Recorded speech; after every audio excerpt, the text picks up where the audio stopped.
Set in the 1947 pre-partition India, this period romance is a messy quadrangle filled with supremely gorgeous players.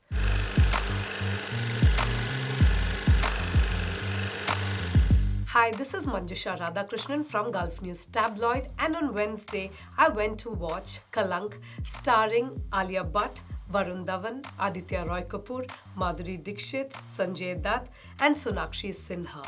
Set in the 1947 pre-partition India, this period romance is a messy quadrangle filled with supremely gorgeous players. You have Alia Bhatt, you have Varun Dhawan, you have Aditya Roy Kapoor and Sonakshi Sinha. They all look like poetry in motion. They look spectacularly beautiful, but there's very little soul in the movie. Now, if you're an idealist or a hopeless romantic, you're likely to surrender to the world that Abhishek Varman, the director, has created. But if you happen to be a bit cynical and not so idealistic, you might want to chew your hands out because of the sheer boredom and the collective stupidity on display. Kalank is not for everyone. It's an acquired taste. We have seen the story of Kalank before. Kalank revolves around Roop, who's forced into a marriage of convenience by Satya, played by Sonakshi Sinha. Sonakshi Sinha, who plays an ailing wife, has this bizarre idea of settling her husband with another woman. As far as ideas go, it's bizarre. However, Sonakshi Sinha manages to make it convincing somehow and even manages to sell this bizarre idea. The entire storyline of Kalank seems as old as the hills. You've seen it before, there's nothing new in it. This concept of forbidden relationship, illegitimate children, bonds being fulfilled out of obligation is something that we have already seen in films like Devdas. You have already seen it in Sanjay Leela Bhansali films. So Abhishek Varman's Kalank will also strongly remind you of Sanjay Leela Bhansali's films. What is missing here is the plot.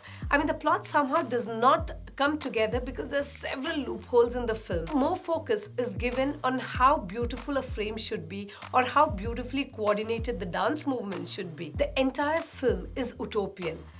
Everywhere that you see is beauty. But you have to remember, Kalank is strictly superficial. Even though there are undercurrents of a civil war waiting to erupt in pre-partition India, everything in Abhishek Varman's world is utopian. Everything is colorful. Even the so-called locality called Hira Mandi that is patronized by the likes of courtesan Madhuri Dixit and Varun Dhawan, who plays an illegitimate young man who's raised to be a bastard, is very clean, is sanitized. At one point, you're not very sure about how is it that a locality is so pristine, is so beautiful.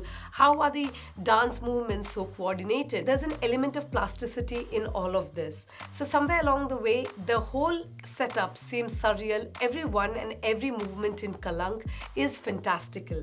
But does it always land? Not so much. As far as performances go, Alia Bhatt, Varun Dhawan, Kunal Khemu as this political activist who's very wily and manipulative, and Madhuri Dixit, they have all done their bit. It's the solid performances that keep this fantasy vehicle alive. This is a clear case of how even a star-studded vehicle cannot save a movie if the plot and the story doesn't just hold. Even some of the scenes, such as the introductory scene by Alia Bhatt, who plays Roop, flying a kite, reminds you of the one in Hum Dil De Chuke Sanam, where Aishwarya Rai is introduced into the film through the same device. Some of the scenes, though grandiose, seems as if you've seen it and you've already witnessed it in other movies. That's one of the biggest letdowns of Kalank. Kalank is also one of the films where a lot of focus is on showcasing beauty and splendor. But when it comes to actual substance, there's very little of it. Now, there's Varun Dhawan, who plays Zafar. Zafar plays a goldsmith who's in a forbidden relationship with Alia Bhatt's character, Roop. They have very little chemistry between them, but somehow they manage to make it stick because the songs are beautiful, but the dialogues really don't add up. Also, be warned, there's a lot of talking in Kalank. People all say the right things, do the wrong parts, and then continue to speak some more. So there are parts when you feel that this movie has been hyper-verbalized at 170 minutes long. It's a long trek to the finish line. Although the climax is engaging and looks like poetry in motion, there's a part of you which hopes that Abhishek Varman had tidied up things at least 30 minutes before rather than the 170-minute length. This movie is overly long. It's set in operatic style. It's not for everyone. Watch it at your own risk. I've gone with 2.5 out of 5. For my full review, go to gulfnews.com/tabloid.